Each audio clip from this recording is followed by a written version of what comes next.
मित्रों नमस्कार।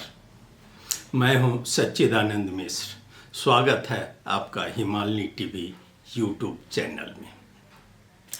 दोस्तों, आज मैं बात कर रहा हूं कि समस्या ही समस्या से भरा देश हमारा नेपाल है और दिन पर दिन समस्या बढ़ता ही जा रहा है और इसी को कम करने के उद्देश्य से यही शनिवार हमारे प्रधानमंत्री, भारत के प्रधानमंत्री श्री नरेंद्र मोदी जी से बात की। बात करने का उनका विषय, सभी विषय बाहर नहीं आया है, लेकिन उन्होंने उनका जो पिछला भ्रमण था दिल्ली का, उसमें जो बातें हुई थी, जो समझौता हुई थी, उसी के केंद्र में रहकर दोनों प्रधानमंत्री जी के बीच में बात हुई है और उसके समाधान के तरफ भी कदम बढ़ाया गया है।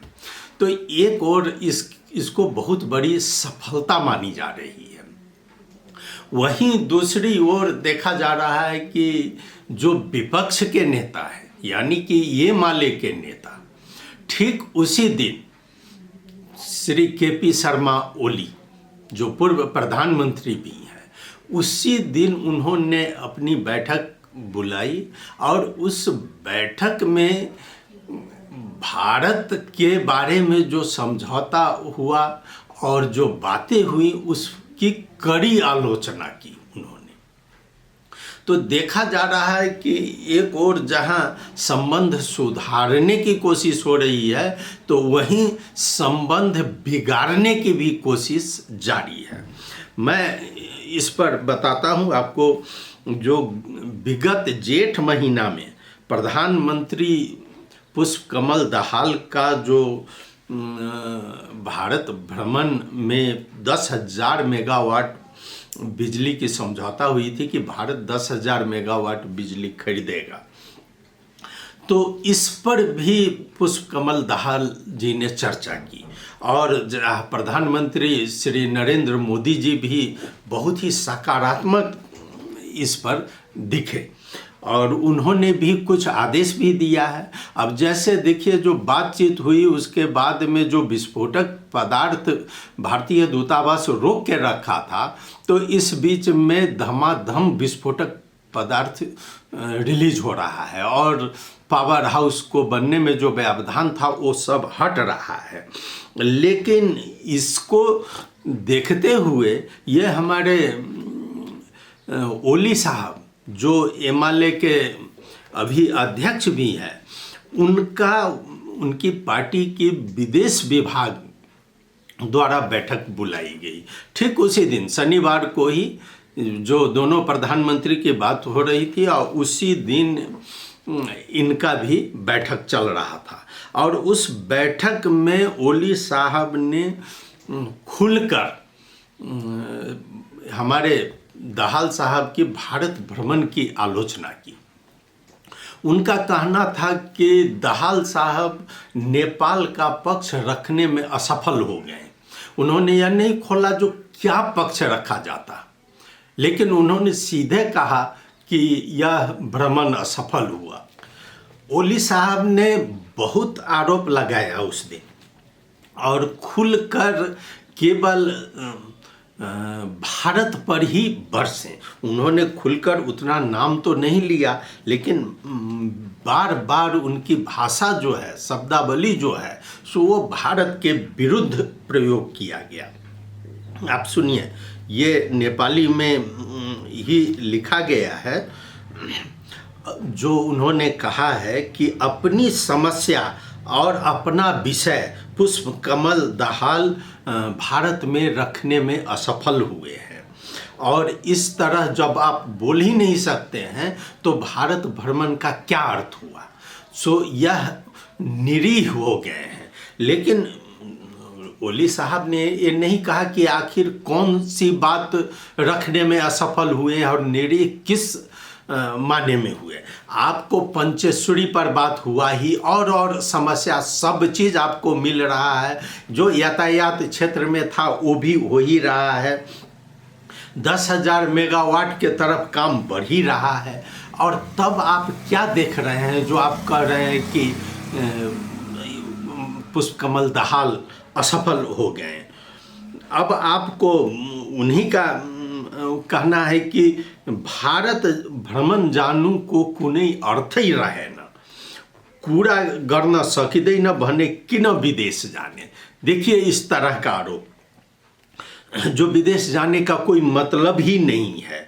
अब दाहाल जी भारत भ्रमण में मुलुक को हित विषयलाई न उठाएर निरीहता देखाएको। देखिए निरीहता शब्द कह रहे हैं, जो मुल्क मतलब अपने राष्ट्र के हित में जो उन्होंने नहीं उठाया तो उस पर चर्चा है। लेकिन हित में क्या है? अब ओली साहब का मतलब वही मार काट धार, क्या आप लड़ सकते हैं? लड़ाई ही आपका उद्देश्य है। आप क्या चाहते हैं भारत से? तो वह इनकी नीति स्पष्ट नहीं है, लेकिन वो बार बार इसी पर जोड़ रहे हैं, कसै प्रति बैर भाव न राखी आफ्नो भलोमा अडेर खुला संवाद गर्ने रणनीति हुनुपर्छ। अब खुला संवाद करने केवल भारत का विरोध कैसे किया जाए, बस इसी पर इंगित है। देखिए लड़ाई की बात भी उनके मुंह से निकली है। उन्होंने आगे क्या कहा है कि आफ्नो नीतिमा अडिए मात्रै नेपालले देश बचाउन सक्ने।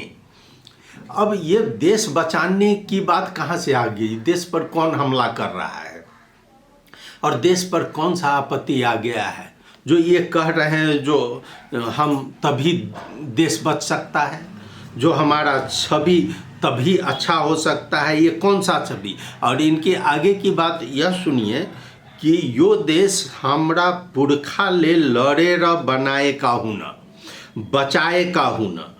अब ये लड़ेर बनाएका हुन, पुरखा जो लड़कर बनाए हैं, तो अभी क्या मोदी साहब से ये लड़ाई करेंगे या पुष्पकमल दाहाल जी लड़ाई करने? इसकी तो कोई औचित्य ही नहीं है यहाँ। लेकिन उन्होंने इसका जिक्र किया है, नेपाल को राष्ट्रीय हित में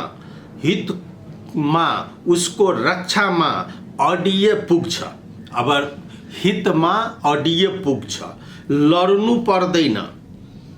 ये भी कह रहे हैं जो जब हम अपनी आडान पर रहेंगे तो हमें लड़ाई नहीं करनी होगी। अब ये बता नहीं रहे जो किस चीज़ के लिए लड़ाई। अब जबकि अब इनका होगा वही लिबिया धुरा और चीज़। केवल राष्ट्रीयता जब भी बोलते हैं तब राष्ट्रीयता की बात आ जाती है, तो इनको और कुछ दिखाई नहीं देता है, केवल राष्ट्रीयता। और राष्ट्रीयता का मतलब यह है कि भारत का विरोध करना, और भारत का विरोध करने से कुछ लोगों की सहानुभूति, कुछ युवा है इनके पक्ष में, उनकी सहानुभूति ये ले सकते हैं, लेकिन और इनके पास कोई एजेंडा ही नहीं है। आज ही मैं आपको बता दूं कि इन्हीं के पार्टी के जो ईपीजी ग्रुप के मेंबर थे राजन भट्टराई जी का आया है स्टेप, और स्टेटमेंट में आज बोले हैं कि हम जब भी भारत से संबंध सुधारना चाहते हैं तो कुछ ब्यूरोक्रेट्स और जो सीमा पर कुछ अतिवादी लोग हैं वो हमारा संबंध सुधरने नहीं देता है। तो इनका संबंध सुधारने की क्या कोशिश करते हैं ये स्पष्ट नहीं किए हैं, लेकिन इनका संबंध सुधारना वही ईपीजी लेकर गए थे वहाँ बुझाने, जो कि अभी तक प्रधानमंत्री भारत के नरेंद्र मोदी जी नहीं बुझे हैं। तो वही ये कह रहे हैं कि हम संबंध सुधारना चाहते हैं। और ईपीजी का पेटारा में क्या था? तो वो पूरा सीमावर्ती लोगों के ऊपर डोजर चलाने की बात थी, वहाँ पर तार लगाने की बात थी, और वो लेकर जाते हैं और तब कहते हैं कि हमको संबंध नहीं सुधारने दिया जा रहा है। अब ये लोग ईपीजी को ला रहे हैं जो सांसद के राजनीतिक समिति या विदेश समिति में लाकर हम लोग रख देंगे अगर नहीं बुझा जाए। अभी भी वही आरान है, लेकिन आपने क्या रखा ईपीजी में वो आप बता नहीं रहे हैं। तो आप देख रहे हैं इस तरह ये संबंध बिगाड़ने की बात यहाँ पर हो रही है। अब चाहे प्रधानमंत्री, और इसको बहुत बड़ी उपलब्धि मानी जा रही है, क्योंकि अभी देश में जो परिस्थिति है देश की, उस परिस्थिति में आप देख ही रहे हैं, भारत से चावल भारत निर्यात पर रोक लगाया वो हर जगह, और नेपाल में त्राही त्राही हो गया। हर चावल पर अभी भी 40 से 50% प्राइस बढ़ गया है। लेकिन एक खबर के अनुसार जो बात हुई है दोनों प्रधानमंत्री के बीच में, वह इस मुद्दा पर बात हुई है कि भारत से हम चावल आयात करेंगे, और हम जो खबर आ रही है उसमें भारत के प्रधानमंत्री भी सहमति दिखा दिए हैं। तो अब इससे बड़ा उपलब्धि और क्या हो सकती है? क्या राष्ट्रीयता में ये नहीं आ रहा है जो आज मधेश में कहीं भी पानी नहीं पड़ा है? अनाज आपका जो 40% भी उत्पादन मुश्किल है, और आप अनाज कहाँ से लाइएगा? लोग जा रहा है चावल खरीदने, तो जो 50 रुपया का सामान उसको 80-90 रुपया में मिल रहा है। और वहाँ पर जब प्रधानमंत्री की बात हुई है, और जब हम चावल पर जो नेपाल आने पर प्रतिबंध था, वह अगर प्रतिबंध वापस ले लिया गया है, तो यह नेपालियों के लिए बहुत बड़ी खुशी की बात है। अगर ये नहीं भी हुआ है तो ब्यूरोक्रेटिक बातचीत में, 1 या 2 बातचीत में भारत नेपाल में चावल निर्यात पर रोक नहीं लगाएगा, जैसा कि हम लोग मानते हैं। तो मित्रों, मैं आज ये बातें आपके समक्ष रखी। आपको कैसा लगा? कृपया आप अपनी प्रतिक्रिया अवश्य दें। आपने सुना, बहुत बहुत धन्यवाद। नमस्कार।